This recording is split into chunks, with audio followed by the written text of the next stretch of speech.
उत्तरकाशी की सिलक्यारा टनल में फंसे 41 मजदूरों को सुरक्षित बाहर निकालने के लिए लगातार जद्दोजहद जारी है। 45 मीटर से ज्यादा पाइप अंदर जा चुके हैं, लेकिन बचा हुआ हिस्सा काफी चुनौतीपूर्ण है, इसलिए ये रेस्क्यू ऑपरेशन लंबा खींचता जा रहा है।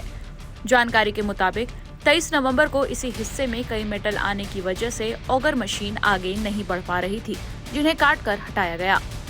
इस दौरान ऑगर मशीन भी खराब हो गई थी, जिसे सही करने के लिए दिल्ली से एक्सपर्ट बुलाए गए थे।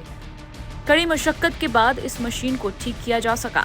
बता दें कि इसके बारे में सड़क परिवहन और राजमार्ग मंत्रालय के अपर सचिव महमूद अहमद ने भी जानकारी दी।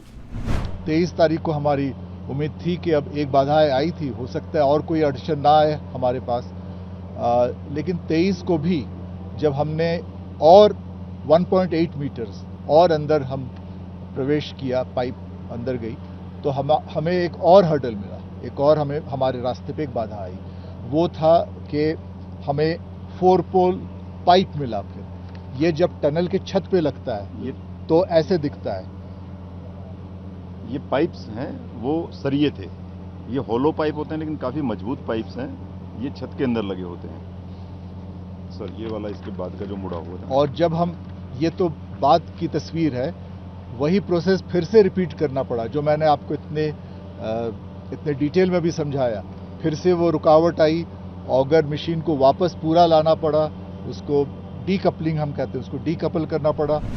बता दें कि 23 नवंबर को ऑगर मशीन से खुदाई की जा रही थी और ऐसी उम्मीद थी कि चंद घंटों में मजदूरों तक रेस्क्यू टीम पहुंच जाएगी, लेकिन देर रात ऑगर मशीन से खुदाई के दौरान सामने लोहे की चीज आ गई और ऑगर मशीन की बोरिंग भी टूट गई, जिस वजह से ड्रिलिंग का काम रुक गया था।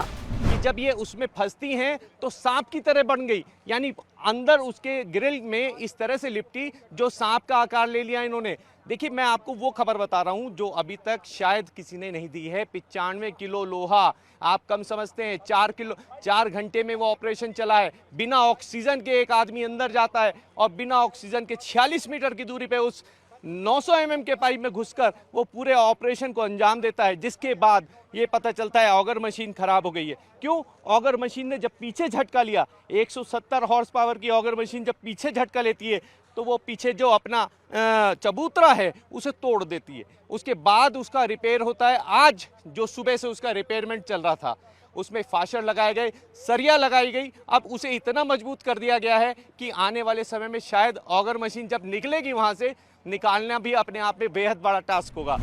बता दें कि ऑगर मशीन को हॉरिजॉन्टल ऑगर ड्रिलिंग मशीन कहा जाता है। ये मशीन केवल चट्टानों और मलबे में केवल गड्ढा ही नहीं करती, बल्कि उसमें अंदर जाकर और जगह बनाती है और इसके घुमावदार ब्लेड मलबे को वहां से बाहर निकालने का काम भी करती है। टाइम्स नाउ भारत डिजिटल की रिपोर्ट।